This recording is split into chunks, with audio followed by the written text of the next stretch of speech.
직설님, 이거는 참 심도 있는 질문이네요.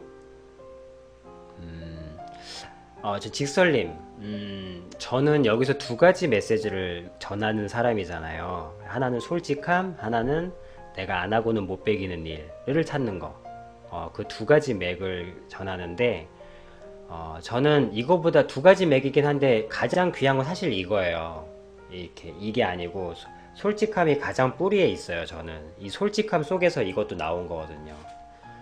근데 이거는 솔직함이라는 맥에 다 통해 있는 거예요. 그래서 저도 사람인지라 더 잘하는 사람한테 가까워지고 싶은 마음이 안 좋은 겁니까? 라고 얘기하면 저는 이게 좋은 건지 안 좋은 건지는 관심이 없어요. 저는 사람이 옳은 일만 하는 사람 별로 좋아하지 않아요. 왜냐하면 제가 옳은 일만 하는 사람을 봤어요. 근데 그 속에는 극도의 우울증이 있더라고요.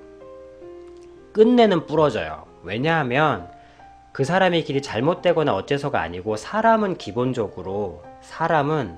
이 사람이라는 것은 기본적으로 연약해요.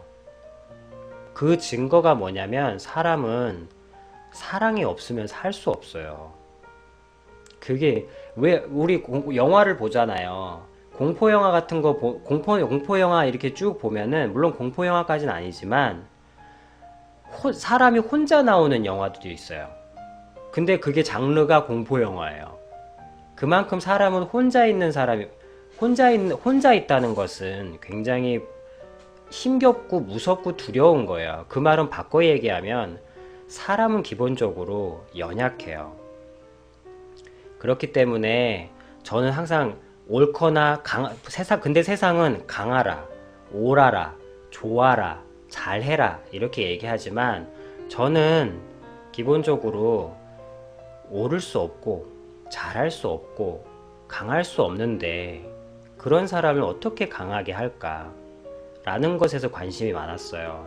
당장 저 자신도 약하고 좋은 사람한테 잘 보이고 싶고 똑같이 못된 애 있으면 옛날에는 막 무시도 하고 그랬었어요. 보지도 않고 너는 나한테 필요도 없어.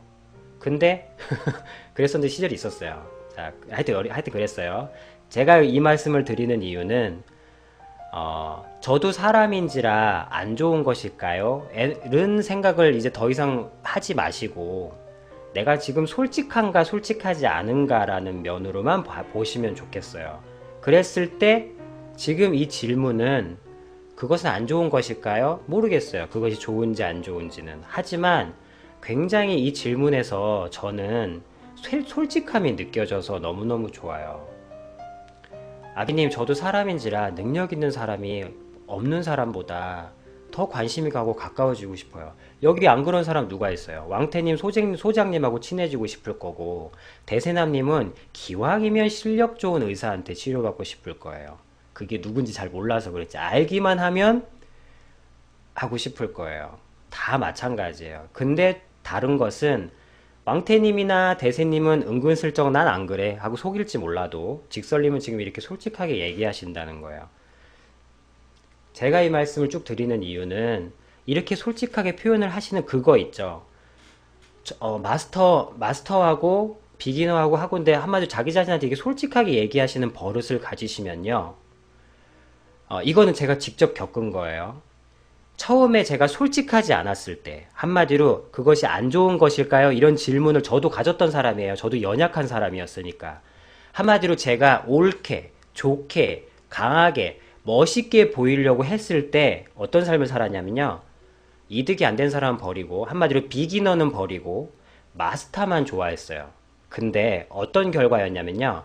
마스터가 날 찼어요. 예를 들면. 왜?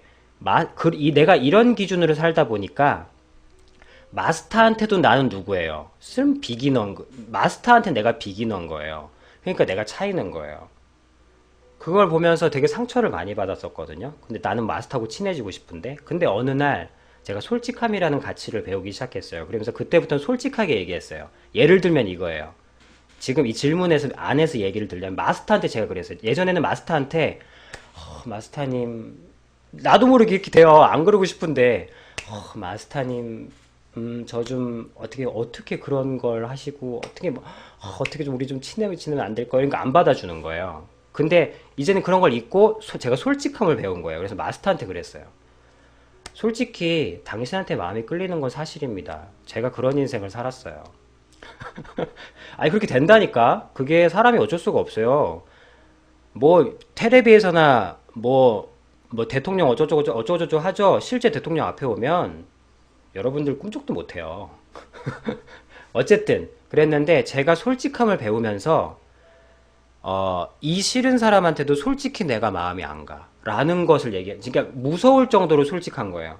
내가 넌 비기너라서 솔직히 마음이 안 가. 그리고 마스터한테도 제가 솔직히요, 마스터라는 이유 때문에 마음이 더 가긴 해요.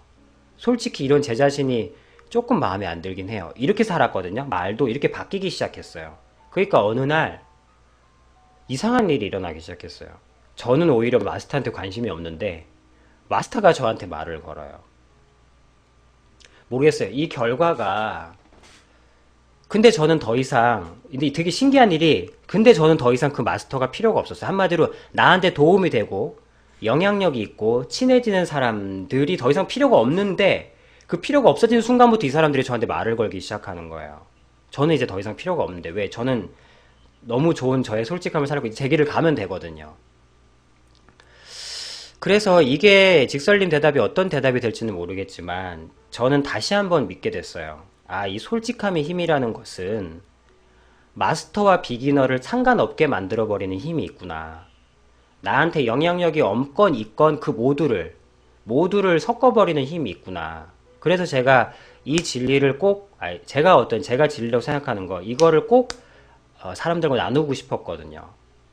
자, 이 얘기의 결론은 직설님이 저렇게 연약한 사람이란 거 저도 알아요. 근데 직설님은 이 질문을 하신 이 솔직함을 저한테 하셨던 이 솔직함을 주변 사람들한테 하실 수 있는 삶을 사신다면 직설님은 누군가가 말을 거는 존재가 되기 시작하신다는 거예요. 반드시.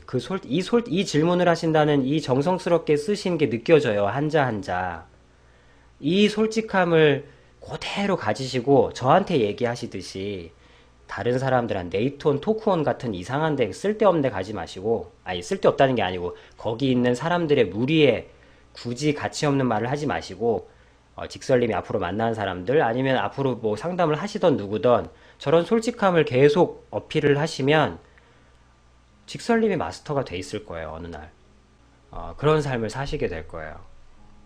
저는 그게 의미 있는 삶이라고 생각해요.